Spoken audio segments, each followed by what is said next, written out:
where the mind is without fear and the head is held high, where knowledge is free.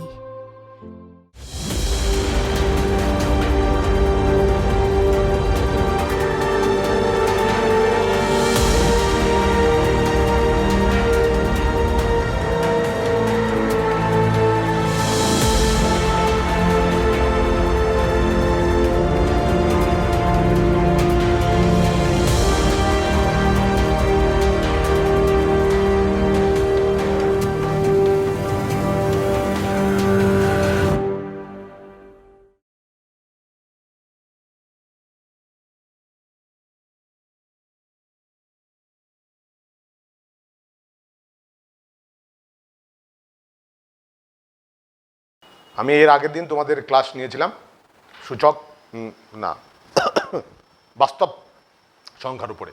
আজকের দ্বিতীয় দিনের class, আজকে উপবিদ্য সংক্রান্ত। আমার নাম হচ্ছে চন্দন সাহা, স্কুল হচ্ছে অক্রমণী করোনেশন ইনস্টিটিউশন। তো আজকে আমরা শুরু করব যে উপপাদ্য, সেটা হচ্ছে ভেদক এবং মধ্যবিন্দু সংক্রান্ত উপপাদ্য। যে কোনো উপপাদ্য বুঝতে গেলে আমাদের দুটো জিনিস সবসময় ভালো করে বুঝতে হয়। নাম্বার ওয়ান, সর্বসমতা। সেটা আমাদের এই ক্লাসে লাগে। সর্বসমতা বলতে আমরা ত্রিভুজের সর্বসমতাই বুঝি। আসলে কিন্তু সর্বসমতাটা আমরা যে কোনো বস্তুর ক্ষেত্রেই ব্যবহার করতে পারি, যে কোনো জ্যামিতিক চিত্র। সর্বসমতাটার সংজ্ঞা হচ্ছে কোনো একটা বস্তুকে যদি অপর একটা বস্তুর ওপর স্থাপন করি, যদি বস্তু দুটো সম্পূর্ণরূপে মিলে যায়, তাহলে আমরা বলি ওই বস্তু দুটি সর্বসম। তো আমাদের এখানে সিলেবাসে যেটা আছে সেটা হচ্ছে ত্রিভুজের সর্বসমতা। তার মানে কি, আমরা একটা ত্রিভুজের ওপরে অপর একটা ত্রিভুজকে যদি বসিয়ে দিই, পরিপাত করাই, তাহলে কিন্তু যদি ত্রিভুজ দুটি সম্পূর্ণরূপে মিলে যায়, তাহলে ওই দুটো ত্রিভুজকে আমরা সর্বসম বলবো। আমাদের এটা যে সংজ্ঞা। এবার আমাদের যেটা আছে সেটা হচ্ছে সর্বসমতার স্বতঃসিদ্ধ। নাম্বার ওয়ান, সর্বসমতার স্বতঃসিদ্ধ।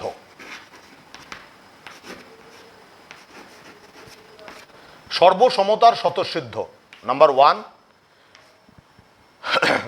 Side side side. এটাকে যদি এ এ এ ভুল বলে ফেললাম, শুরুতেই ভুল হয়ে গেল। প্রথমে হচ্ছে side, S for side, side side side. এটাকে যদি আমরা ব্যাখ্যা করি, সেটা হচ্ছে একটা ত্রিভুজের তিনটি বাহু যদি অপর ত্রিভুজের তিনটি বাহুর সঙ্গে সমান হয়, তাহলে ওই দুটো ত্রিভুজকে আমরা সর্বসম বলবো। Number two, side angle side. এটা কিন্তু খুব গুরুত্বপূর্ণ। এটা যে দুটো কোণ আর দুটো বাহু আর হচ্ছে অন্তর্ভুক্ত কোণ লাগবে। একটি ত্রিভুজের দুটো বাহু তাদের অন্তর্ভুক্ত কোণ যদি অপর ত্রিভুজের দুটি বাহু তাদের অন্তর্ভুক্ত কোণের সাথে সমান হয়, তাহলে ত্রিভুজ দুটি সর্বসম হবে। আমি ছবিতে বোঝাচ্ছি। কোণ এবিসি ত্রিভুজ আর ডিইএফ ত্রিভুজ। যদি এই বাহুর সাথে সমান হয়, এই বাহু যদি এই বাহুর সাথে সমান হয়, আর এই কোণটা এই কোণের সাথে সমান হয়, তাহলে কিন্তু ত্রিভুজ দুটি সর্বসম হবে না। সর্বসম হতে গেলে যেটা দরকার, এই দুটো বাহুর অন্তর্ভুক্ত কোণ, অর্থাৎ এই কোণটা লাগবে, তাহলে কিন্তু আমরা ত্রিভুজ দুটি সর্বসম বলতে পারবো। 3 নম্বর, অ্যাঙ্গেল অ্যাঙ্গেল সাইড। অর্থাৎ একটি ত্রিভুজের দুটো কোণ যদি অপর ত্রিভুজের দুটো কোণের সাথে সমান হয়, এবং একটি ত্রিভুজের দুটো কোণ এবং একটি বাহু যদি অপর ত্রিভুজের দুটো কোণ এবং একটি বাহুর সাথে সমান হয়, তাহলে ত্রিভুজ দুটি সর্বসম হবে। 4 নম্বর যেটা আছে সেটা হচ্ছে রাইট হ্যান্ড RHS। অর্থাৎ সমকোণী ত্রিভুজের অতিভুজ এবং একটা যে কোনো বাহু, সমকোণী ত্রিভুজের অতিভুজ এবং একটা যে কোনো বাহু, R for right angle triangle, H for hypotenuse, S for হচ্ছে সাইড। তো একটি সমকোণী ত্রিভুজের যদি অতিভুজ এবং যে কোনো একটা বাহু অপর সমকোণী ত্রিভুজের অতিভুজ এবং যে কোনো একটা বাহুর সাথে সমান হয়, তাহলে কিন্তু ত্রিভুজ দুটি সর্বসম হবে। এবার দেখো, এটা বুঝতে গেলে যেটা দরকার, সেটা দুটো সমকোণী ত্রিভুজ আছে। তাহলে এই কোণ আর এই কোণ সমান, আমরা বলছি এই বাহুটা এই বাহুর সাথে সমান, অতিভুজ আর এটা সমান, এইটা হচ্ছে স্বতঃসিদ্ধটা। এখন প্রশ্ন হচ্ছে যদি কোনো ক্ষেত্রে এই বাহুটা এই বাহুর সাথে সমান হয় তাহলেও কিন্তু এই বাহু এই বাহুর সাথে সমান, এই বাহু এই বাহুর সাথে সমান, তাদের অন্তর্ভুক্ত কোণ 90 ডিগ্রি, এরা যদি সমান হয় তাহলেও কিন্তু ত্রিভুজ দুটি সর্বসম হবে, সেটা তো আমরা আগেই বলে রেখেছি। তাহলে রাইট অ্যাঙ্গেল ট্রায়াঙ্গেলের ক্ষেত্রে, রাইট অ্যাঙ্গেল ট্রায়াঙ্গেল তাদের ক্ষেত্রে অর্থাৎ সমকোণী ত্রিভুজের ক্ষেত্রে কিন্তু বৈশিষ্ট্যটা হচ্ছে অতিভুজ। একটি সমকোণী ত্রিভুজের অতিভুজ এবং যে কোনো একটা বাহু অপর সমকোণী ত্রিভুজের অতিভুজ এবং যে কোনো একটি বাহুর সঙ্গে যদি সমান হয় তাহলে ত্রিভুজ দুটো সর্বসম হবে। আমাদের উপপাদ্যে বেশিরভাগ ক্ষেত্রে যে কাজটা করা হয় সেটা হচ্ছে দুটো ত্রিভুজ সর্বসম প্রমাণ করা হয়। তো সর্বসম প্রমাণের ক্ষেত্রে যে তিনটে করে সাইড সাইড সাইড অর্থাৎ তিনটে শর্ত, সাইড অ্যাঙ্গেল সাইড তিনটে শর্ত, আমি যেটা ভুল করে লিখেছিলাম সেটা হচ্ছে অ্যাঙ্গেল অ্যাঙ্গেল অ্যাঙ্গেল অর্থাৎ তিনটে কোণ। একটি ত্রিভুজের তিনটি কোণ যদি অপর ত্রিভুজের তিনটি কোণের সাথে সমান হয় তাহলে সেক্ষেত্রে ত্রিভুজ দুটি সদৃশকোণী হয় অর্থাৎ সদৃশ হয়। ওটা ক্লাস 10-এ আছে, আমি ভুলবশত ওটা লিখে দিয়েছিলাম, এটা নয়। তাহলে এই চারটার যে কোনো একটা ক্ষেত্র যদি মিলে যায় তাহলে আমরা বলতে পারবো ত্রিভুজ দুটি সর্বসম। এটা নাম্বার 1। তারপর লাগবে উপপাদ্য বুঝতে গেলে দুটো সরলরেখা সমান্তরাল হবে কখন, দুটি সরলরেখা কখন সমান্তরাল হবে। দুটো সরলরেখা সমান্তরাল হওয়ার শর্ত আগে বলি, সমান্তরাল কাকে বলে, যেমন সর্বসমতা কাকে বললাম ত্রিভুজের। সমান্তরাল হচ্ছে একই সমতলে অবস্থিত দুটি সরলরেখাকে উভয় দিকে যত খুশি বর্ধিত করলে যদি সরলরেখা দুটি কখনো পরস্পরকে ছেদ না করে তাহলে আমরা বলবো সরলরেখা দুটি সমান্তরাল। সংজ্ঞাটা হচ্ছে একই সমতলে অবস্থিত দুটো সরলরেখাকে উভয় দিকে যত খুশি বর্ধিত করলে যদি সরলরেখা দুটি কখনো পরস্পরকে ছেদ না করে তাহলে কিন্তু ওই সরলরেখা দুটো সমান্তরাল হবে। এবার সেখান থেকে আমরা বলতে পারি যদি দুটো সরলরেখার মধ্যবর্তী দূরত্ব সর্বদা সমান থাকে তাহলেও সরলরেখা দুটো সমান্তরাল হবে, কিন্তু সংজ্ঞাটা হচ্ছে একই সমতলে কথাটা কিন্তু বলতেই হবে। দুটো ভিন্ন তলে থাকলে তারা কিন্তু অসমতলিক রেখা, তার জন্য আলাদা মেথড আছে, পরবর্তী ক্লাসে আমরা শিখব। আমাদের দুটো সরলরেখা সমান্তরাল হওয়ার জন্য কি কি শর্ত লাগবে, যেমন ত্রিভুজের সর্বসমতার জন্য কি কি শর্ত লাগবে বললাম, দুটো সরলরেখা সমান্তরাল হওয়ার জন্য কি কি শর্ত লাগবে। নাম্বার 1, একান্তর কোণ সমান হতে হবে। নাম্বার 1, একান্তর কোণ সমান। নাম্বার 2, অনুরূপ কোণ সমান হতে হবে। ছবিতে দেখাচ্ছি এই দুটো হচ্ছে একান্তর কোণ আর এই দুটো হচ্ছে কি অনুরূপ কোণ, দুটো অনুরূপ কোণ সমান হতে হবে।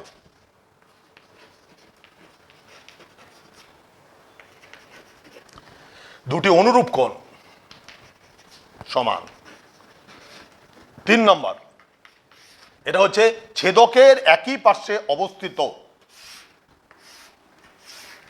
ছেদকের একই পার্শ্বে অবস্থিত দুটি অন্তঃকোণের যোগফল 180 ডিগ্রি।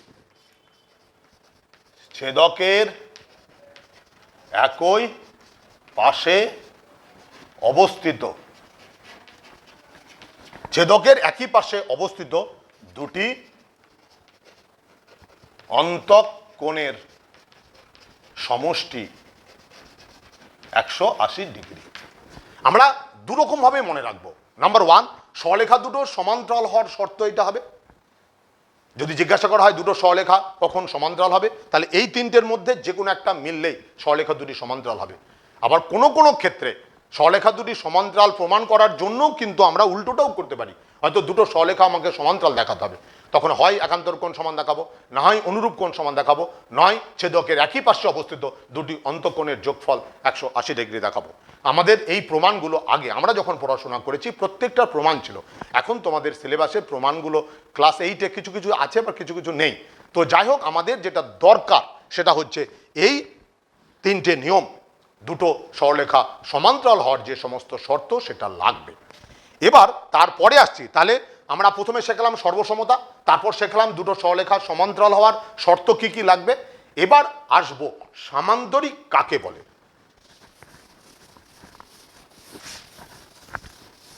প্রথমে সংজ্ঞা, অনেকেই ধরো সংজ্ঞাটাতে গন্ডগোল করে, সেটা দেখা যায় ছাত্ররা মানে গণ্ডগোল করে ফেলে। আসল যেটা সংজ্ঞা, সংজ্ঞা একটা জিনিস, ধর্ম বা প্রয়োগ হচ্ছে আলাদা জিনিস। সংজ্ঞাটা হচ্ছে কোনো চতুর্ভুজের বিপরীত বাহুগুলি সমান্তরাল হলে চতুর্ভুজটি সামান্তরিক হবে, এটা হচ্ছে সংজ্ঞা। কি হচ্ছে সংজ্ঞা? হচ্ছে সামান্তরিকের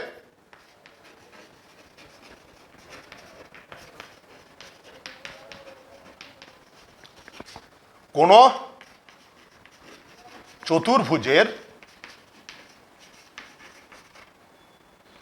চতুর্ভুজের বিপরীত বাহুগুলি, কোন চতুর্ভুজের বিপরীত বাহুগুলি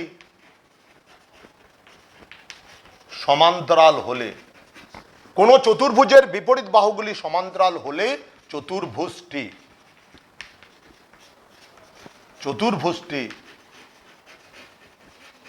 সামান্তরিক হবে।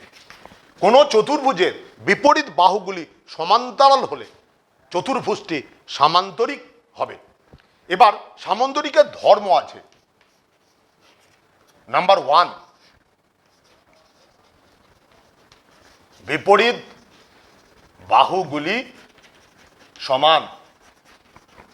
নাম্বার 2, বিপরীত বাহুগুলি, বিপরীত কোণগুলো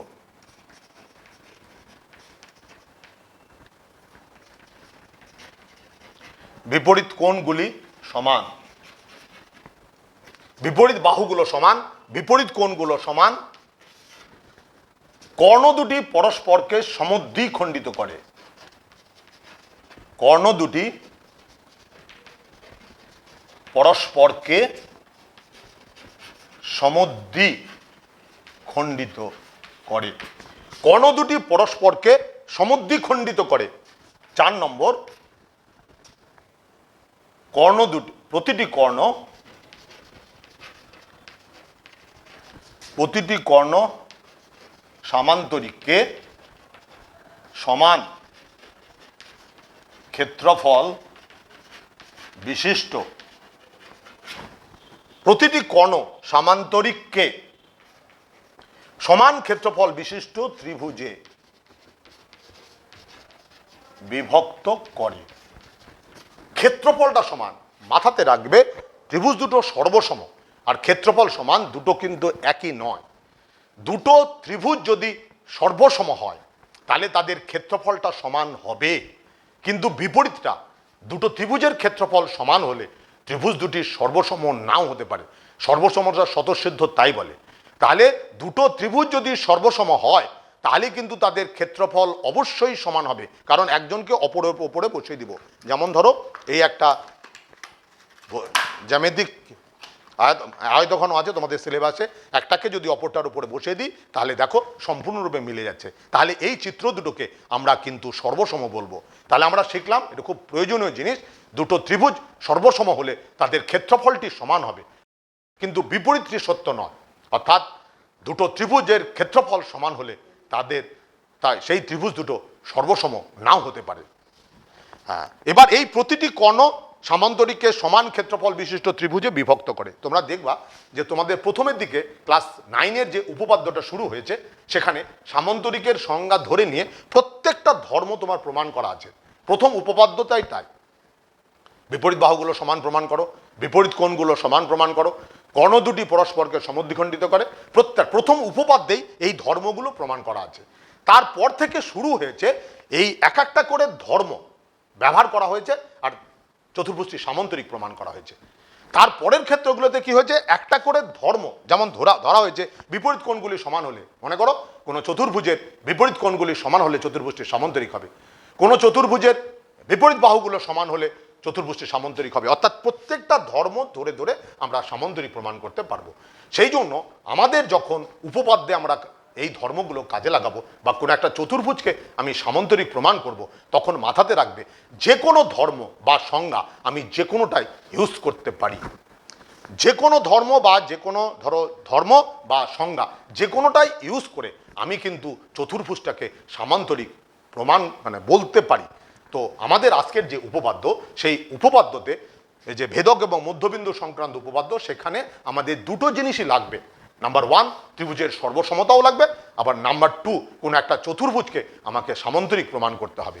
আচ্ছা, তোমরা একটা জিনিস গুলিয়ে ফেলো, আমরা যখন খাতা দেখি যে সামান্তরিকের মধ্যে কিন্তু সামান্তরিকটি রম্বস হতে পারে, সামান্তরিকটি বর্গক্ষেত্র হতে পারে, সামান্তরিকটি আয়তক্ষেত্র হতে পারে, মানে সামান্তরিকেরই শ্রেণী বিভাগ। তোমরা দেখবা ক্লাস 8-এ বইয়ে আছে, 9-এর শুরুতেই আছে একটা সামান্তরিক, মানে চতুর্ভুজের বিভিন্ন শ্রেণী বিভাগ আছে।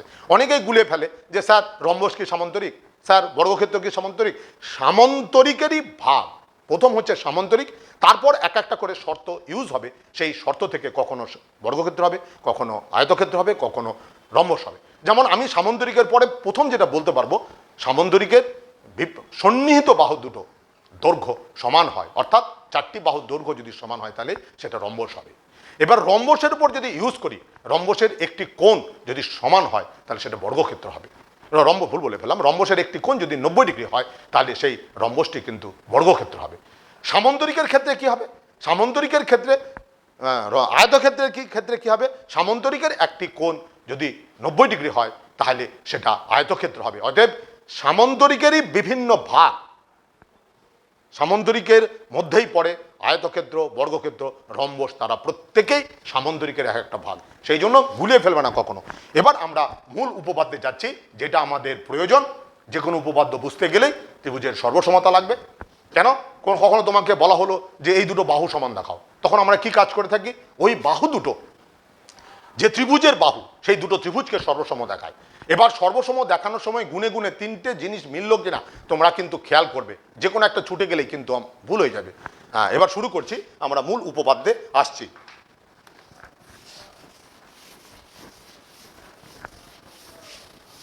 প্রথম যে উপপাদ্যটা আছে সেটা হচ্ছে একটা ত্রিভুজ আছে,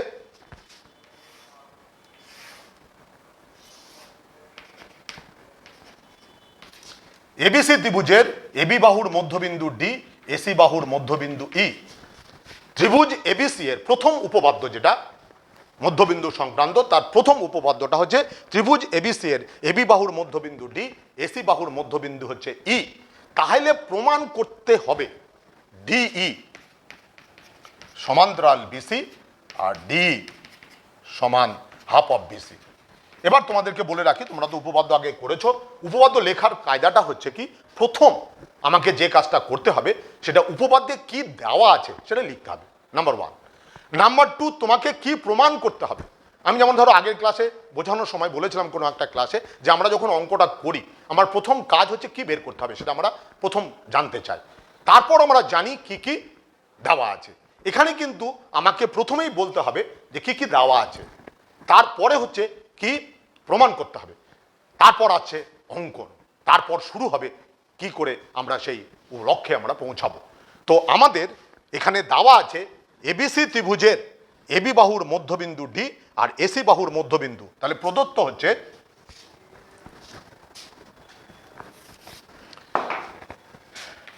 এবি এবং এসি এর মধ্যবিন্দু যথাক্রমে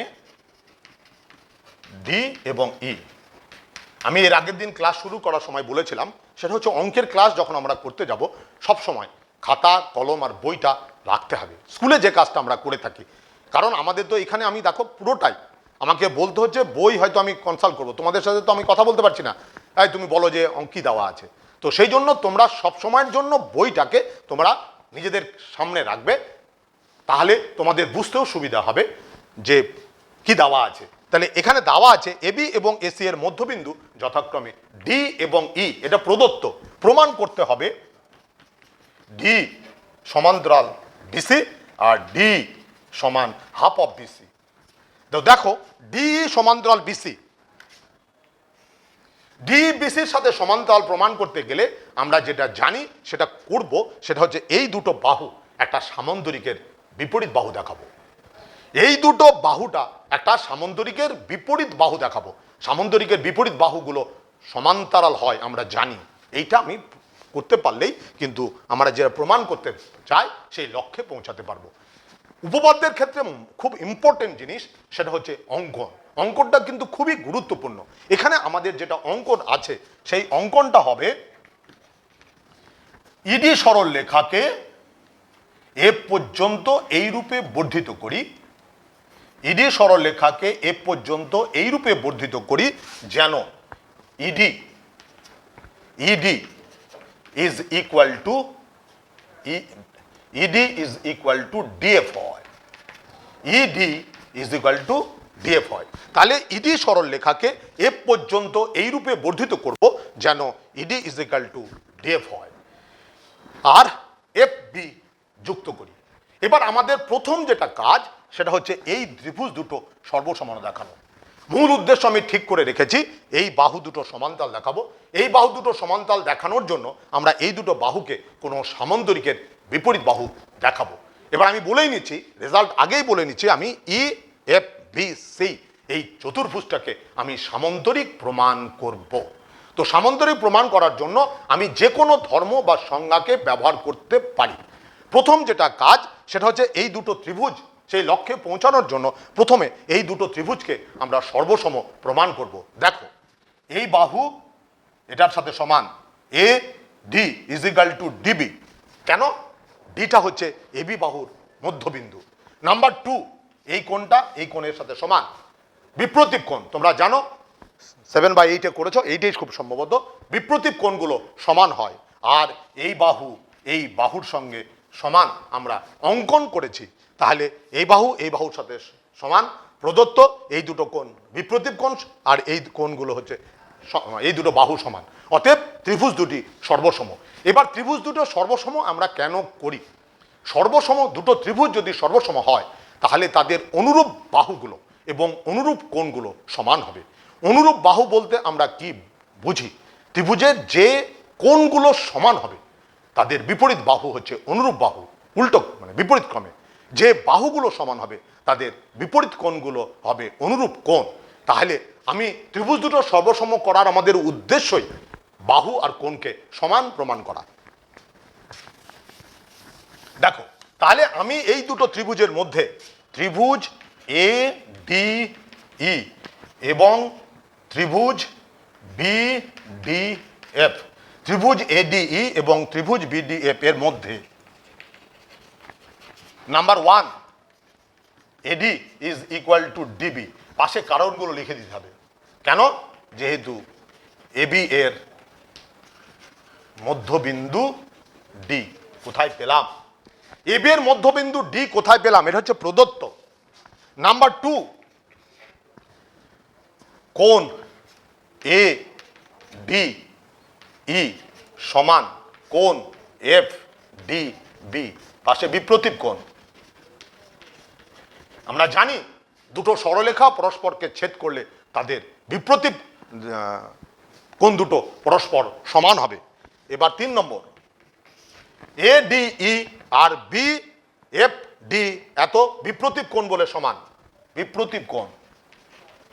আর হচ্ছে DE is equal to DF, AD is equal to DB, F ED is equal to DF, আর এটা সমান। এটা কেন? এটা অঙ্কন করেছি। তাহলে এই যে ত্রিভুজের ক্ষেত্রে 1, 2, 3টে, এই 3টে জিনিস হচ্ছে সমান। অতএব আমরা বলতে পারবো ত্রিভুজ এ ডি ই সর্বসম ত্রিভুজ ডি বি এফ। এই দুটো ত্রিভুজ সর্বসম হলো। এবার ত্রিভুজ দুটি সর্বসম হলে দেখো আমাদের কি কি লাভ হবে।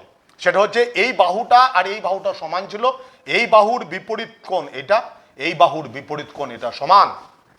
কিন্তু দেখো এই দুটো সরলরেখা, এইটা এবং এটা সরলরেখাকে এটা ছেদ করেছে, এই দুটো কোণ সমান, তাহলে একান্তর কোণ। তাহলে একান্তর কোণ যদি সমান হয়ে যায় তাহলে এই সরলরেখাটি এই সরলরেখার সাথে সমান্তরাল হবে, এই সরলরেখাটি এর সাথে সমান্তরাল হবে। তাহলে একটা শর্ত মিলল। এবার ভালো করে খেয়াল করো যে এই কোণের বিপরীত বাহু, যেহেতু এই দুটো কোণ সমান, এই কোণের বিপরীত বাহু এটা, এই কোণের বিপরীত বাহু এটা সমান, অর্থাৎ এটা এর সাথে সমান। ত্রিভুজ দুটো সর্বসম হওয়ার জন্য এই কোণটা এই কোণের সাথে সমান হলো, এই বাহুটা এই বাহুর সাথে সমান হলো। কিন্তু আমরা জানি এই বাহুটা A E is equal to EC, আমরা জানি। কেন? এসি এর মধ্যবিন্দু ই। অতএব EC is equal to FB হবে, EC is equal to FB হবে। অর্থাৎ এই দুটো বাহু আগের বারে সমান্তরাল দেখালাম, এবার সমান দেখালাম, তাহলে ধর্মটা হচ্ছে চতুর্ভুজের টির বিপরীত বাহু সমান সমান্তরাল, অতএব চতুর্ভুজটি সামান্তরিক হবে। এবার আমি পরের অংশটুকু লিখে দেখাচ্ছি। তাহলে এইখানে অনুযায়ী আমি ত্রিভুজ দুটি সর্বসম হলো, ত্রিভুজ দুটো সর্বসম হওয়ার জন্য আমি কি কি পেলাম, ত্রিভুজ দুটো সর্বসম হওয়ার জন্য কি কি পেয়েছি, কোণ ডি,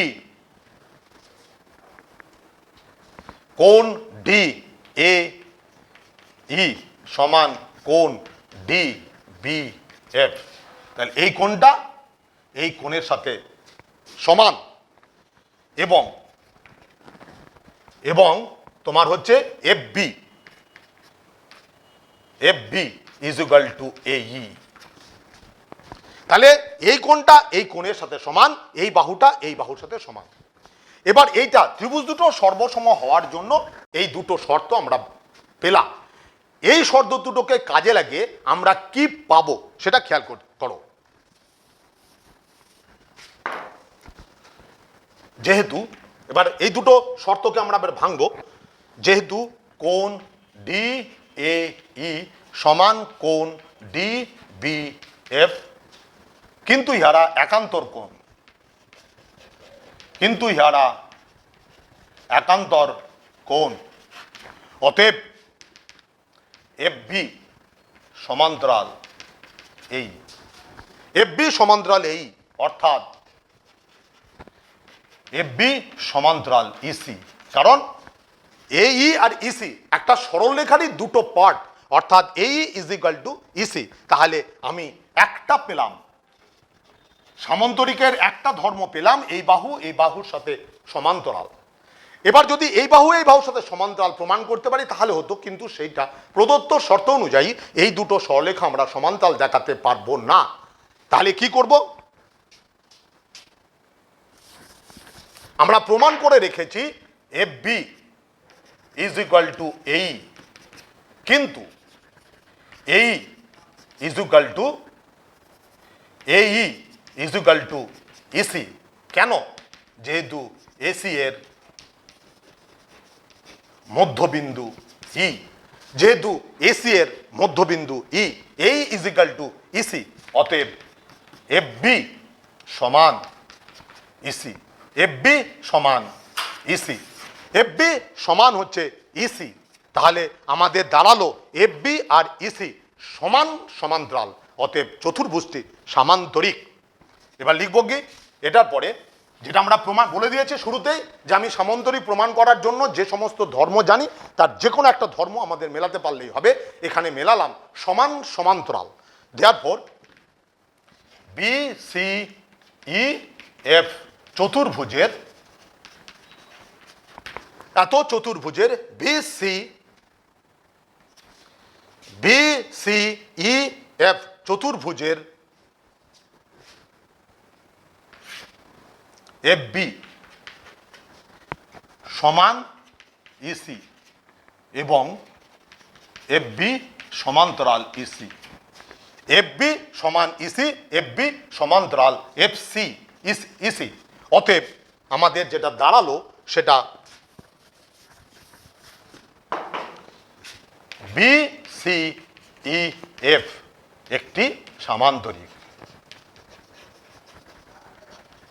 তো সামান্তরিক হলে আমরা কি জানি, সামান্তরিকের বিপরীত বাহুগুলো সমান হয় তাহলে, এবং সমান্তরাল হয়। তাহলে সামান্তরিক হলে বিসি সমান্তরাল ইএফ, এই দুটো বাহু সমান্তরাল প্রমাণ করেছি, বাকি দুটো বাহু সামান্তরিক যেহেতু, তাহলে বিসি সমান্তরাল ইএফ, অর্থাৎ বিসির পরিবর্তে লিখব ডিই সমান্তরাল বিসি। কেন?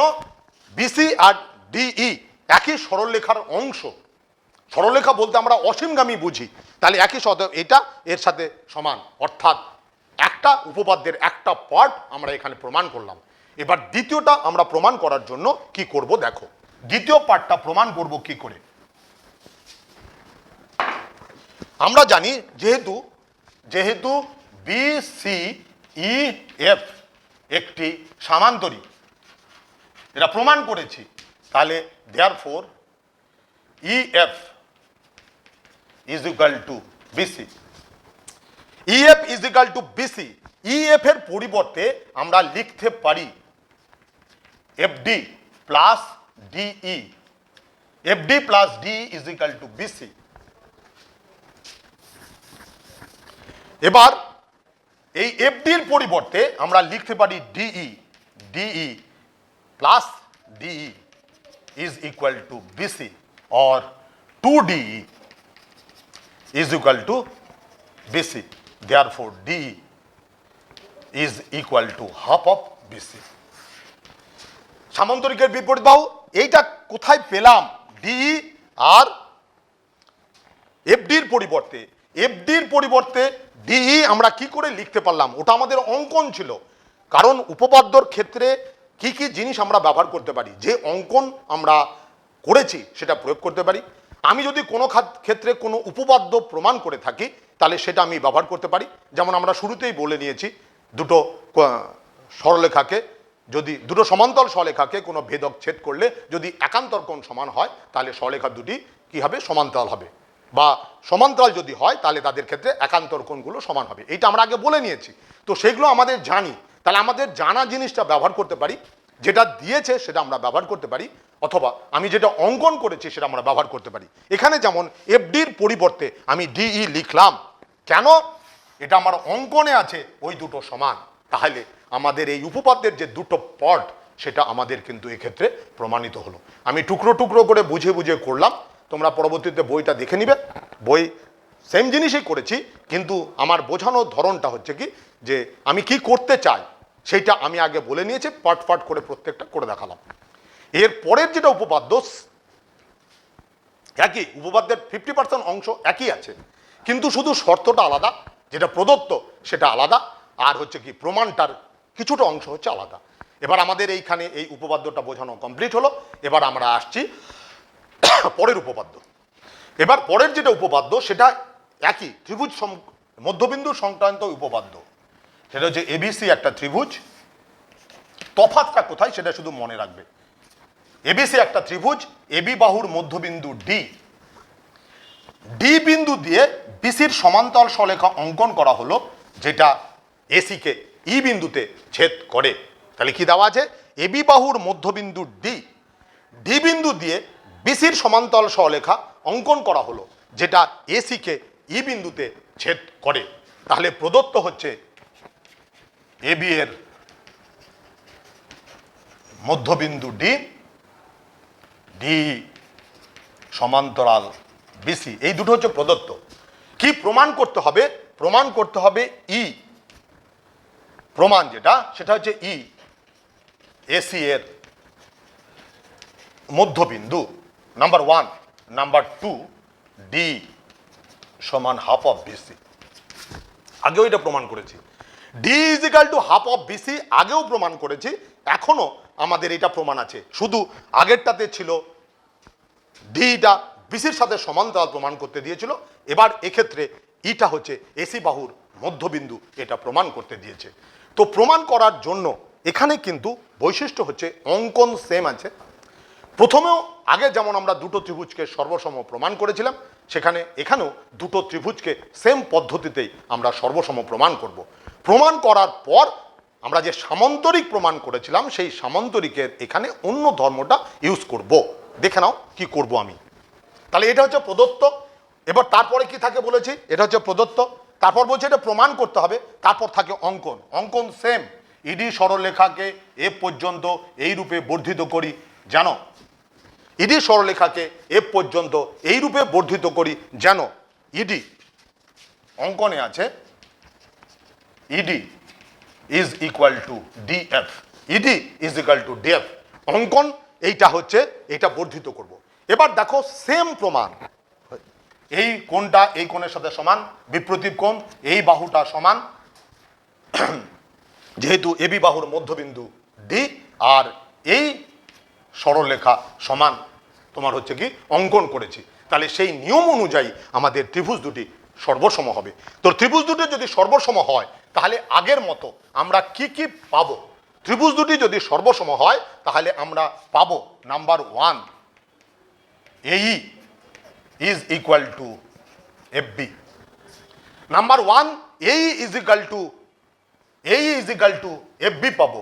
নাম্বার টু কোণ ডি এ ই সমান কোণ D B F. D A E সমান ডি বি এফ, এই দুটো কোণ সমান, কিন্তু ইহারা একান্তর কোণ, কিন্তু ইহারা একান্তর কোণ, কিন্তু ইহারা একান্তর কোণ। অতএব এফ বি সমান্তরাল এই, অর্থাৎ এফ বি সমান্তরাল ইসি। তাহলে আমি পেলাম এফ বি সমান্তরাল ইসি। বলো, আগেও পেয়েছিলাম এটা। এবার কিন্তু আমাদের দুটো বাহু সমান্তরাল দেখাতে পেয়েছি। আগের বারে এই দুটো বাহু সমান দেখিয়েছিলাম, সেটা কিন্তু নেই, প্রদত্ত শর্তে সেটা করতে পারছি না। এবার তাহলে কি করতে হবে, দেখো ডিটা এর সাথে সমান্তরাল, ডি সমান্তরাল বিসি, তো এটা পেয়েছি ডিই সমান্তরাল বিসি, অর্থাৎ ইএফ সমান্তরাল বিসি। তাহলে এফ বি সমান্তরাল ইসি এটা আমি প্রমাণ করেছি, আর ইএফ সমান্তরাল বিসি আমাকে কোশ্চেনে দিয়েছে। তাহলে এক্ষেত্রে সামান্তরিকের কাকে বলে সেই সংজ্ঞাটা মিলল, অর্থাৎ কোনো চতুর্ভুজের কোনো চতুর্ভুজের বিপরীত বাহুগুলি সমান্তরাল হলে চতুর্ভুজটি সামান্তরিক হয়। এই ধর্মটা প্রয়োগ করে আমরা দেখলাম যে এই বাহুর সাথে সমান্তরাল, এই বাহুর সাথে সমান্তরাল প্রদত্ত, এটা এর সাথে সমান আমি প্রমাণ করেছি, সমান্তরাল আমি প্রমাণ করেছি। তাহলে সেই নিয়ম অনুসারে আমাদের ই সি এফ বি চতুর্ভুজটি সামান্তরিক হবে। দেয়ারফোর ইসিবিএফ একটি সামান্তরিক। কেন? এই বাহুর সাথে সমান্তরাল প্রদত্ত, এটা এর সাথে সমান্তরাল আমি প্রমাণ করেছি, অতএব এই চতুর্ভুজটি সামান্তরিক হবে, অর্থাৎ ইসিবিএফ একটি সামান্তরিক। এবার সামান্তরিক হলে তুমি কি জানো? সামান্তরিক হলে তুমি জানো বিপরীত বাহু সমান হয়। তো বিপরীত বাহু যদি সমান হয় তাহলে এই বাহুটা এই বাহুর সাথে সমান হবে, অর্থাৎ BC is equal to EF হবে। তাহলে এই যে দুটো উপপাদ্য পাশাপাশি করলে অনেক সময় গুলিয়ে যায়, যাতে গুলিয়ে না যায় তার জন্য তোমরা খেয়াল করবে দুটো উপপাদ্যের ক্ষেত্রেই কিন্তু এই দুটো ত্রিভুজকে সর্বসম প্রমাণ করতে হবে সেম মেথডে। শুধু এই চতুর্ভুজটিকে সামান্তরিক প্রমাণ করার পদ্ধতিটুকু আলাদা। আগের বারে এইটা সামান্তরিক প্রমাণ করার জন্য এই দুটো বাহু সমান্তরাল প্রমাণ করেছিলাম। এবার কিন্তু আমরা প্রমাণ করলাম এই বাহুর সাথে সমান্তরাল, এই বাহুর সাথে সমান্তরাল, এইটুকু আলাদা। তোমরা গুলিয়ে ফেলবে না যে দুটো উপপাদ্যের শুরু যদি মানে একই ধরনের উপপাদ্য যদি বিভিন্ন ক্ষেত্রে বিভিন্ন রকম হতো তাহলে গুলিয়ে যাওয়ার সম্ভাবনা থাকে। সেই জন্য গুলিয়ে যেতে না যায় মূল মন্ত্রটা আমাদের মাথাতে রাখতে হবে, সেটা প্রথমে এই দুটো ত্রিভুজকে সর্বসম দেখাতে হবে, তারপর এই চতুর্ভুজটাকে সামান্তরিক দেখাতে হবে। এবার কিভাবে দেখাবো, যেটা শর্ত দেওয়া আছে বা যেটা অঙ্কন দেওয়া আছে তাদের সাহায্য নিয়ে। তো এখানে আমি বিসি ইজিক্যাল টু ইএফ এটা পেলাম সামান্তরিকের বিপরীত, আগে সামান্তরিক প্রমাণ করলাম, তারপর সেই ধর্মটা প্রয়োগ করলাম, সেটা হচ্ছে BC is equal to EF. BC is equal to EF এটা আমাদের প্রমাণিত হলো। এবার এবং BC is equal to EF এবং এফ বি সমান ইসি। এফ বি সমান ইসি, এই বাহুর সাথে সমান হবে, এই বাহুর সাথে সমান হবে, কিন্তু দেখো F B is equal to এই। কেন F B is equal to এই? কেন? এই দুটো ত্রিভুজকে আমি সর্বসম দেখিয়েছিলাম। সর্বসম দেখানো হলে এই কোণের বিপরীত বাহু, যেটা আমরা বলেছি ত্রিভুজ দুটি সর্বসম হলে অনুরূপ বাহুগুলো সমান হয়, অর্থাৎ যে কোণগুলো সমান তার বিপরীত বাহু। তাহলে এই কোণের বিপরীত বাহু এফ বি আর এই কোণের বিপরীত বাহু এই, এটা সমান, কিন্তু অতএব ইসি ইজ ইকুয়াল টু এই।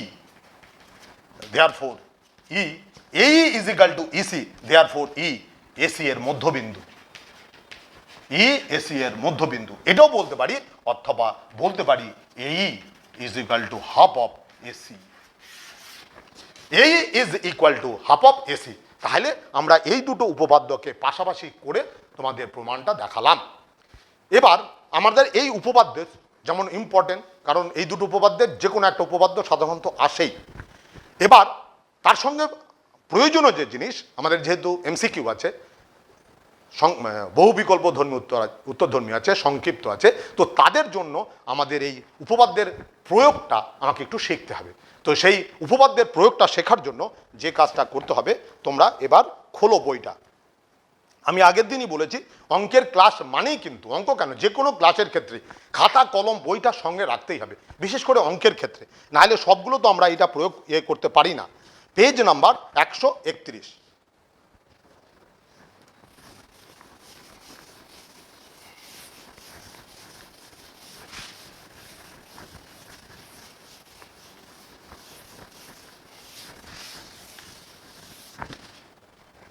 পেজ হচ্ছে 131, নাম্বার হচ্ছে 2। দেখো ডি এবং ই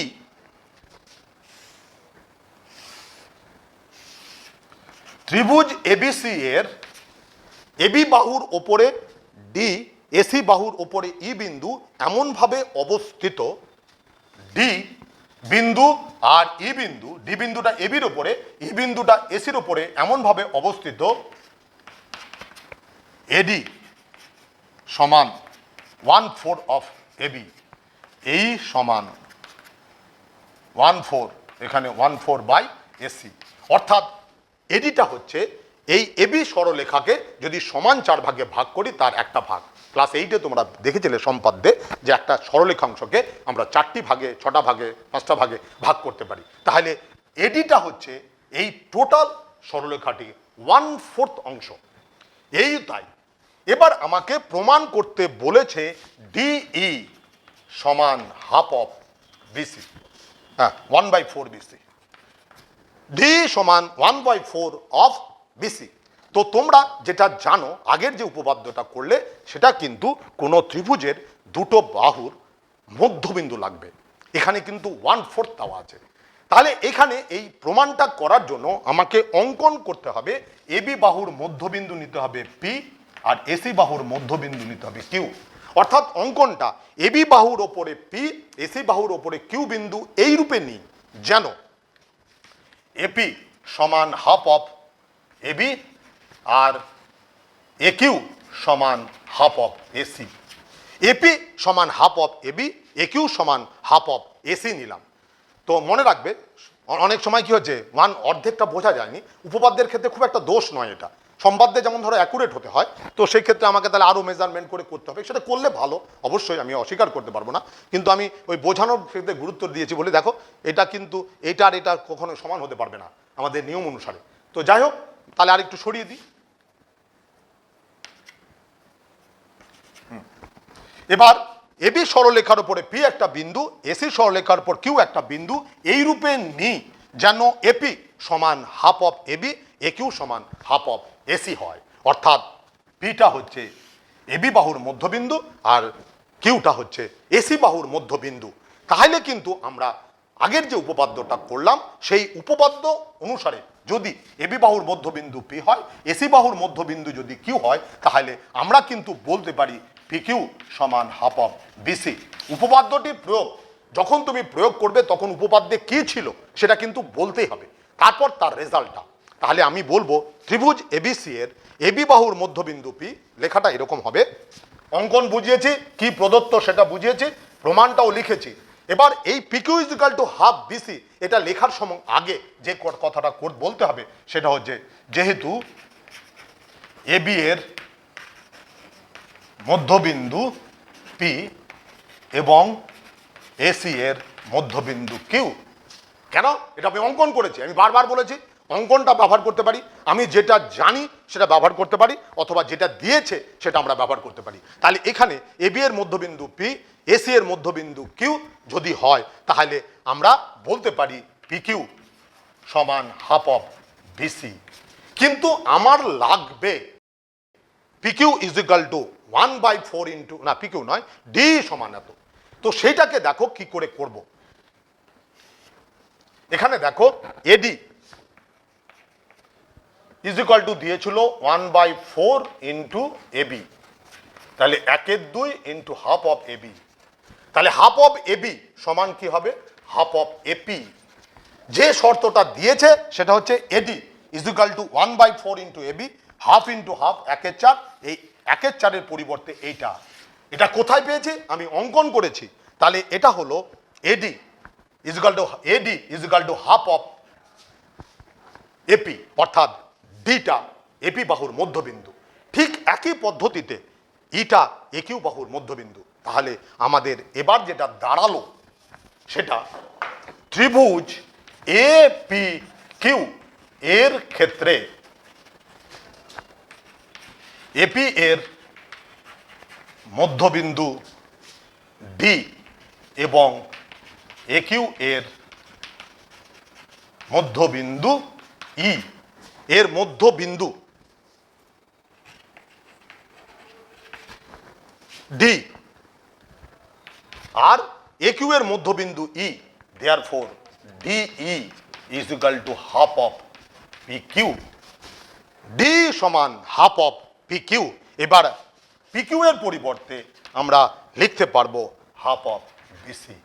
তাহলে বুঝতে পারলে কি করে আমরা আগের উপপাদ্যটি প্রয়োগ করলাম, যেটা দাবা ছিল সেই জন্য আমাদের উপপাদ্য প্রমাণের ক্ষেত্রে অঙ্কনটা কিন্তু খুব গুরুত্বপূর্ণ। আমরা যখন এক্সট্রা আমাদের সিলেবাসে সবসময় 3 নম্বরে একটা অঙ্ক এক্সট্রা থাকে, সেটা কখনো এক্সারসাইজ থেকে থাকে, কখনো উদাহরণ থাকে। মাধ্যমিকের বেশিরভাগ ক্ষেত্রে দেখা যায় যে সেটা উদাহরণ থেকেই আসে, বেশিরভাগ, সবসময় যে এমন হবে সেটা নয়। তো যাই হোক, আমাদের ওই এক্সট্রা 3 নম্বরের জন্য পেতে, ওই 3 নম্বরটা পেতে গেলে অনেক পরিশ্রম করতে হবে। কারণ সেখানে আমরা যেমন আমাদের জানা যে উপপাদ্যগুলো আছে সেখানকার অঙ্কন তো আমি মুখস্থ করে নেব বুঝে বুঝে, কিন্তু যেখানে আমার অপরিচিত থাকবে সেখানে অঙ্কনটা কিন্তু খুব গুরুত্বপূর্ণ। যেমন এই অঙ্কটা আমাদের এক্সারসাইজে ছিল 131 পেজ, সেইখানে ডিটা বলে দিয়েছিল 1/4 অফ এত, ইটা বলেছিল 1/4 অফ এত। সেখান থেকে আমরা মধ্যবিন্দুতে, কারণ আমাকে ওই উপপাদ্যটা প্রয়োগ করতে হবে, উপপাদ্য প্রয়োগ করার জন্য উপপাদ্যের যে বিষয়গুলো আছে সেটা তো আমাকে খেয়াল রাখতে হবে, কারণ সেটা শর্তটা না মেলাতে পারলে আমরা কিন্তু কখনোই সেই উপপাদ্যটি ব্যবহার করতে পারবো না।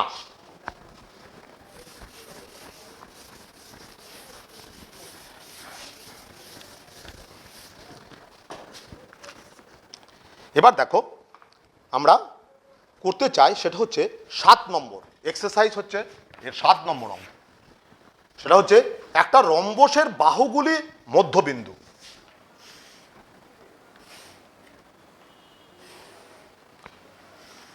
রম্বস সম্বন্ধে তোমাদের কিন্তু ভুল ধারণা থাকা উচিত নয়, কারণ একবার 8-এ আমরা শিখেছি, 7-এও বোধহয় শিখেছি চতুর্ভুজের শ্রেণী বিভাগ। সেখানে রম্বস হতে গেলে কিন্তু সামান্তরিক সেটা প্রথম, তারপর হচ্ছে তার 4টি বাহুর দৈর্ঘ্য সমান। এবার কোশ্চেনে বলেছে একটা রম্বসের বাহুগুলির মধ্যবিন্দু পরপর যোগ করলে এর মধ্যবিন্দু পি, এর মধ্যবিন্দু কিউ, এর মধ্যবিন্দু আর, এর মধ্যবিন্দু এস, এদের মধ্যবিন্দুগুলো যদি আমি যোগ করি তাহলে যে চতুর্ভুজটা তৈরি হবে পি কিউ আর এস, এই যে চতুর্ভুজটা তৈরি হবে তোমাকে এই চতুর্ভুজটি সামান্তরিক নয়, চতুর্ভুজটি আয়তক্ষেত্র দেখাতে হবে। তো চতুর্ভুজটি আয়তক্ষেত্র দেখাতে গেলে তোমাকে প্রথমে চতুর্ভুজটি সামান্তরিক দেখাতে হবে। এবার তোমরা জানো সামান্তরিক প্রমাণ করতে গেলে কতগুলো ধর্ম সংজ্ঞা আছে, তাদের মধ্যে যে কোনো একটা মেলাতে পারলেই আমি বলতে পারবো যে সেই চতুর্ভুজটি সামান্তরিক হবে। তাহলে প্রথমে চতুর্ভুজটি সামান্তরিক প্রমাণ করার পর আমরা আয়তক্ষেত্র প্রমাণ করব। আয়তক্ষেত্রের ধর্মে আছে ওর কর্ণ দুটোর দৈর্ঘ্য সমান হয়, সন্নিহিত বাহুগুলো অসমান হয়, আর যে কোনো একটা কোণ 90 ডিগ্রি হয়। তো আমি এখানেও ওর যে ধর্মগুলো আছে যে কোনো ধর্ম আমি প্রমাণ করতে পারলেই বলতে পারবো যে সেই সামান্তরিকটি আয়তক্ষেত্র হবে। তাহলে আমাকে আগে প্রথমে সামান্তরিক প্রমাণ করতে হবে।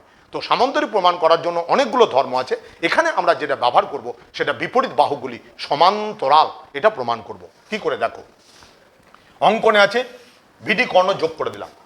বিডি কর্ণ যোগ করে দেওয়ার পর দেখো ত্রিভুজ এ বি ডি এর ক্ষেত্রে আমাদের প্রমাণ কি করতে বলেছে, পি কিউ আর এস একটি আয়তক্ষেত্র প্রমাণ করতে বলেছে। তাহলে ত্রিভুজ এবিডির ক্ষেত্রে এবি এর মধ্যবিন্দু কিউ, এডি এর মধ্যবিন্দু পি, এটা কোশ্চেনে বলেছে। তাহলে ত্রিভুজ এবিডি এর এই বাহুর মধ্যবিন্দু যদি এটার সাথে সমান হয় তাহলে আমরা জানি পিকিউ সমান্তরাল বিডি এবং পিকিউ সমান হাফ অফ বিডি। পিকিউ সমান্তরাল বিডি আর পিকিউ সমান হাফ অফ বিডি। একই পদ্ধতিতে ত্রিভুজ বিসিডি এর ক্ষেত্রে, একই পদ্ধতিতে ত্রিভুজ এবিসিডি এর ক্ষেত্রে, ত্রিভুজ বিসিডি এর ক্ষেত্রে সেম মেথডে আরএস সমান্তরাল বিডি আর আরএস সমান half of BD.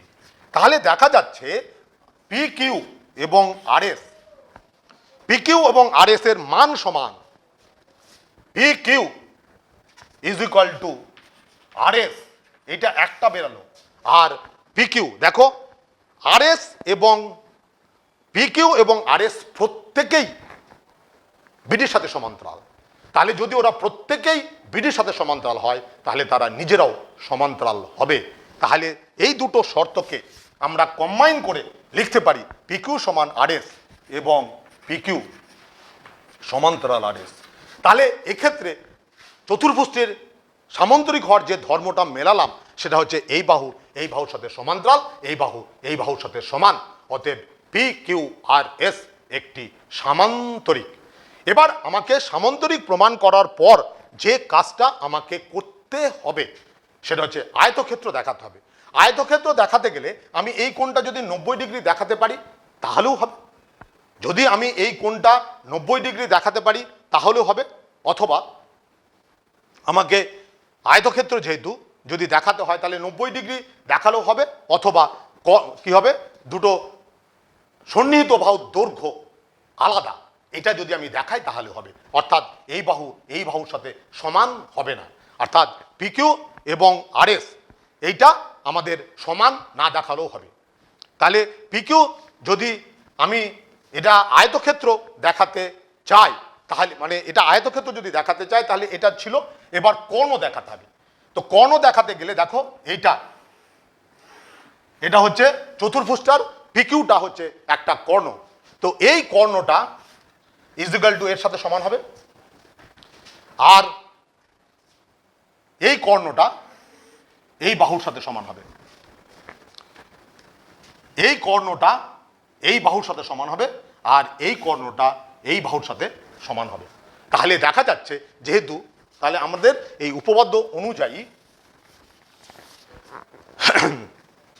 P R is equal to, কারণ এটা সেম মেথডে এর সাথে সমান্তরাল হবে, এটা এর সাথে সমান্তরাল হবে তাহলে এবং সমান হবে, তাহলে P R is equal to AB হবে।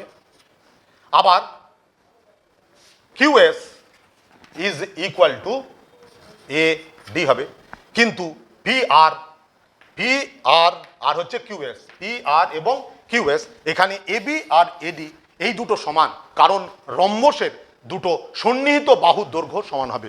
তাহলে এই বাহুটা এর সাথে সমান, এই কর্ণটা এর সাথে সমান, কিন্তু এই দুটো বাহু সমান কেন? ওরা হচ্ছে সামান্তরিক রম্বসের দুটো সন্নিহিত বাহু। তো রম্বসের 4টা বাহুর দৈর্ঘ্য সমান, অতএব সন্নিহিত বাহুর দৈর্ঘ্য দুটো সমান হবে। অতএব P R is equal to QS. তাহলে আমরা দেখলাম পি কিউ আর এস এই চতুর্ভুজের বিপরীত বাহুগুলো সমান্তরাল, অতএব চতুর্ভুজটি সামান্তরিক। তারপর দেখালাম ওর কর্ণ দুটোর দৈর্ঘ্য সমান, অতএব চতুর্ভুজটি আয়তক্ষেত্র হবে। তাহলে কোন কোন সামান্তরিকের কর্ণ দুটোর দৈর্ঘ্য সমান হয় সেটা হচ্ছে বর্গক্ষেত্র এবং আয়তক্ষেত্র। এদের কর্ণ দুটোর দৈর্ঘ্য সমান হবে, কিন্তু রম্বসের কর্ণ দুটোর দৈর্ঘ্য কিন্তু অসমান হয়। তাহলে এক্ষেত্রে আমাকে প্রমাণ করতে বলেছিল চতুর্ভুজটি আয়তক্ষেত্র। তো চতুর্ভুজটি আয়তক্ষেত্র প্রমাণ করার জন্য আমরা প্রথমে সামান্তরিক প্রমাণ করলাম, তারপর সামান্তরিক প্রমাণ করার পর সেখান থেকে আয়তক্ষেত্র প্রমাণ করার জন্য ওই চতুর্ভুজটির কর্ণ দুটোর দৈর্ঘ্য আমরা সমান দেখালাম।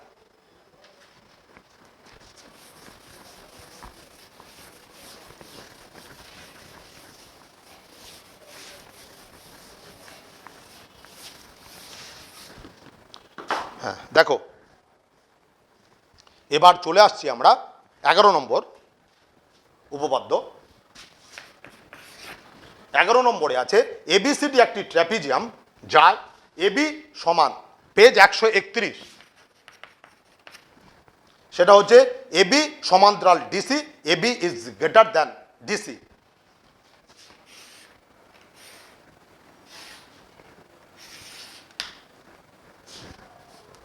AB is greater than DC.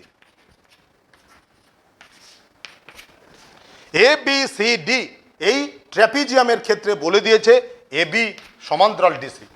ট্র্যাপিজিয়ামের সংজ্ঞা হচ্ছে যে চতুর্ভুজের দুটি বিপরীত বাহুর সমান্তরাল, সেই চতুর্ভুজটি হচ্ছে ট্র্যাপিজিয়াম।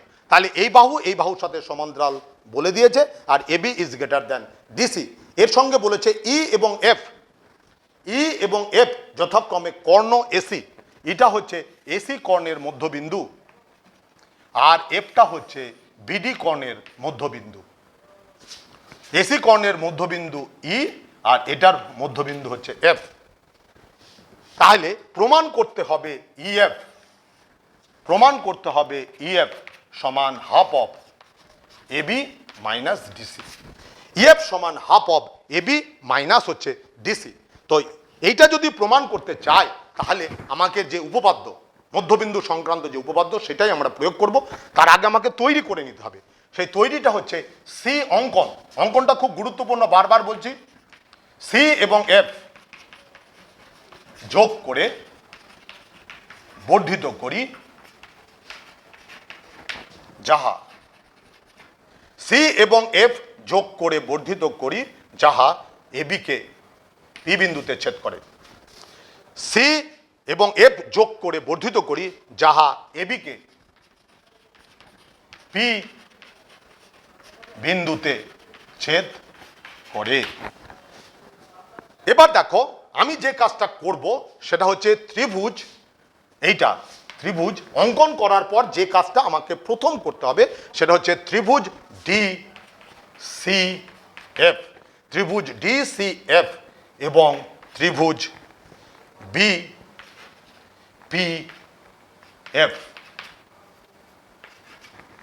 ত্রিভুজ বিপিএফ এবং ত্রিভুজ ডিএফসি, এই দুটো ত্রিভুজকে সর্বসম দেখাতে হবে। আবার সর্বসম দেখানোর জন্য আমরা যে স্বতঃসিদ্ধ জানি সেটা ইউজ করছি। প্রথম, এই দুটো কোণ সমান, বিপ্রতীপ কোণ বলে সমান। এই দুটো কোণ সমান কারণ কোশ্চেনে বলেছে এটা এর সাথে সমান্তরাল। তাহলে এই দুটো কোণ সমান, তাহলে দুটো কোণ সমান হলো। আর কি লাগবে? একটা বাহু। সেটা হচ্ছে দেখে নি এদের মধ্যে, এটা হচ্ছে প্রমাণ আমাকে দিয়েছে। তাহলে কি কি আমি দেখলাম এই দুটো ত্রিভুজের মধ্যে? নাম্বার 1, কোণ ডিএফসি সমান কোণ পিএফবি। কেন? বিপ্রতীপ কোণ। 2 নম্বর, গুণে গুণে দেব, 2 নম্বর, কোণ সিডিএফ সমান কোণ এফবিপি। কেন? একান্তর কোণ। দেখো দাগ দিয়েছি, এই কোণ এই কোণের সাথে সমান, এই কোণ এই কোণের সাথে সমান। আর DF is equal to FB. DF is equal to FB কেন? এখানে কোশ্চেনে বলেছে ডিবি কোণের মধ্যবিন্দু এফ। তাহলে এই ডিএফ ইজ ইকুয়াল টু যদি এফবি হয় তাহলে তিনটে জিনিস সমান হলো, অতএব ত্রিভুজ দুটি সর্বসম। দেয়ারফর ত্রিভুজ ডিসিএফ সর্বসম ত্রিভুজ বিপিই। এই দুটো ত্রিভুজ সর্বসম হওয়ার জন্য আমরা যেটা পেলাম, এই দুটো ত্রিভুজ সর্বসম হওয়ার জন্য আমরা যেটা পেলাম সেটা হচ্ছে এই কোণের বিপরীত বাহু দ্যাট ইজ ডিসি, এই কোণের বিপরীত বাহু দ্যাট ইজ পিবি। এই কোণের বিপরীত বাহু হচ্ছে ডিসি, এই কোণের বিপরীত বাহু হচ্ছে পিবি। ডিসি আর পিবি সমান হলো, এবং আরেকটা জিনিসও সমান, সেটা হচ্ছে CF is equal two FP. এটা কি করে হবে? এই কোণ আর এই কোণ সমান, এই কোণের বিপরীত বাহু হচ্ছে এটা, এই কোণের বিপরীত বাহু হচ্ছে এফপি। তাহলে এটাও সমান। এবার এফটা সিএফ এবং এইটা সমান হওয়ার অর্থ CF is equal two FP, এটা সমান হওয়ার অর্থ এফটা পিসি বাহুর মধ্যবিন্দু। এবার তোমরা খেয়াল করো, ত্রিভুজ এ পি সি, ত্রিভুজ এপিসি এর ক্ষেত্রে এসির মধ্যবিন্দু, এসি এর মধ্যবিন্দু ই, এসি এর মধ্যবিন্দু ই, এপি এর মধ্যবিন্দু হচ্ছে এফ। এটা কোথায় পেলাম? এই যে প্রমাণ করেছি। এপি এর মধ্যবিন্দু এফ কোথায় পেলাম সেটা প্রমাণ করেছি। আর এর মধ্যবিন্দু ই, এটা যে প্রদত্ত কর্ণের মধ্যবিন্দু, ওটা বলা ছিল মধ্যবিন্দু এফ, এত এর মধ্যবিন্দু এফ। তাহলে আমাদের নিয়ম অনুযায়ী এই ত্রিভুজটার ক্ষেত্রে এই বাহুর মধ্যবিন্দু ই, এই বাহুর মধ্যবিন্দু এফ, দেয়ারফর ইএফ সমান হাফ অফ এ, এটা হচ্ছে পি, হাফ অফ এপি পেলাম।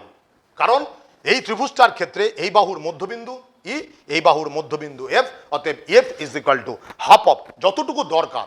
সমান্তরাল এখানে আমার দরকার নাই তো প্রমাণে, যেটা দরকার সেটি আমাকে বলতে হবে। তাহলে EF is equal to half of AP is equal to half of এপির পরিবর্তে লিখতে পারি এবি মাইনাস পিবি। এপির পরিবর্তে লিখতে পারি এবি মাইনাস পিবি সমান half of AB minus PB. পিবির পরিবর্তে আমরা লিখতে পারি ডিসি, এটা প্রমাণ করেছি। তাহলে আমাদের দাঁড়ালো EF is equal two half of কত হবে? এবি মাইনাস হচ্ছে ডিসি।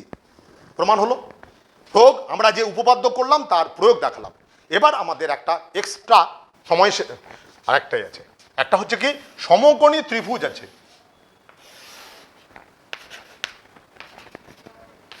এবিসি একটা সমকোণী ত্রিভুজ যার এসিটা হচ্ছে অতিভুজ। আমরা অতিভুজ কাকে বলি? যেটা হচ্ছে সমকোণ তার বিপরীত বাহুটা হচ্ছে অতিভুজ। তাহলে এর অতিভুজ যদি এসি যদি অতিভুজ হয়, তার মধ্যবিন্দু যদি ডি হয়, তাহলে এবিসি সমকোণী ত্রিভুজের এসি বাহুর মধ্যবিন্দু হচ্ছে ডি। তাহলে বিডি ইজ ইকুয়াল টু হবে half of AC. BD is equal to half of AC. এই উপপাদ্যটি প্রয়োগ, এটা তোমাদের বইয়ে করে দেওয়া আছে, দেখে নিও। খুব ইম্পর্টেন্ট উপপাদ্য, আসেও বহুবার, এক্সট্রা জ্যামিতি হিসাবে বহুবার এসছে। যেহেতু এটা বইয়ে করে দেওয়া আছে তোমরা দেখলেই বুঝতে পারবে, সেই জন্য আমি এটা প্রমাণটা করে দেখালাম না, কিন্তু প্রয়োগটা লাগবে। সেটা হচ্ছে এবিসি ত্রিভুজের এবি বাহু অতিভুজ এসি বাহুর মধ্যবিন্দু যদি ডি হয়, তাহলে BD is equal to half of AC হয়। আর একটা উপপাদ্যের প্রয়োগ আছে, তাহলেই তুমি এই চ্যাপ্টারের বাকিগুলো তুমি করতে পারবে। সেটা হচ্ছে এবিসি ত্রিভুজের যে কোনো একটা ত্রিভুজ আছে, এটা যেমন লাগবে। আর একটা আছে ত্রিভুজ এবিসি এর এডি মধ্যমা। মধ্যমা কাকে বলে? কোন ত্রিভুজের শীর্ষবিন্দুর সঙ্গে বিপরীত বাহুর মধ্যবিন্দুর সংযোগকারী সরলরেখা, সেটাকে মধ্যমা বলে। তাহলে যদি এবিসি ত্রিভুজের এডি মধ্যমার মধ্যবিন্দু ই হয়, এডি মধ্যমার মধ্যবিন্দু ই হয়, বর্ধিত বিই এসিকে যদি এফ বিন্দুতে ছেদ করে, তাহলে A F is equal two হয় 1/3 অফ এসি। উপপাদ্যটা হচ্ছে এবিসি ত্রিভুজের এডি যদি মধ্যমা হয়, এডি মধ্যমার মধ্যবিন্দু যদি ই হয়, তাহলে বর্ধিত বিই এসিকে এফ বিন্দুতে ছেদ করে, তাহলে এ এফটা হবে 1/3 অফ এসি। এটাও আমাদের বইয়ে করে দেওয়া আছে। এবার তোমাকে যেটা উপপাদ্য হিসাবে আমরা ব্যবহার করতে হবে, পেজ 132। আমি কোশ্চেনটা পড়ছি, দেখো। এবিসি ত্রিভুজের এডি বাহুর মধ্যবিন্দু ই, বর্ধিত বিই, 132 পেজ 15-3 নম্বর অঙ্ক। সেটা হচ্ছে এবিসি ত্রিভুজের এডি মধ্যমার মধ্যবিন্দু ই, বর্ধিত বিই এসিকে এফ বিন্দুতে ছেদ করে। এসি সমান বলে দিয়েছে, এসি সমান 10.5 centimetre. AC is equal two 10.5 centimetre হলে এএফ কত? তো আমাদের তো এমসিকিউ মানে 4টা অল্টারনেটিভ থাকবে। আমি যদি ওই উপপাদ্যটা প্রয়োগ জানি তাহলেই তো হবে। তাহলে এখানে আমরা জানি F AF is equal two AF এর দৈর্ঘ্য তোমাকে নির্ণয় করতে বলেছে, এফ সমান কত হবে। তো আমি যেহেতু জানি F is equal two 1/3 of AC is equal two 1/3 of AC মানে 10.5 সেন্টিমিটার ইজ ইকুয়াল টু 3.5। এই হচ্ছে উপপাদ্যটির প্রয়োগ। হ্যাঁ, দেখো মোটামুটি যতটা পারলাম এই প্রশ্নমালার যতগুলো ইম্পর্টেন্ট জিনিস আছে সেগুলো আমরা বোঝানোর চেষ্টা করলাম, বলে দিলাম। তোমরা বাড়িতে চর্চা করবে। চ্যাপ্টারটার মূল জিনিসগুলো সব আমি বলে দিয়েছি। তবে আরও অধিক তোমাদের পরিশ্রম এবং চর্চাটা লাগবে, সেটা তোমরা করবে। আমি আজকে এখানেই ক্লাস শেষ করলাম। তোমরা ভালো থেকো।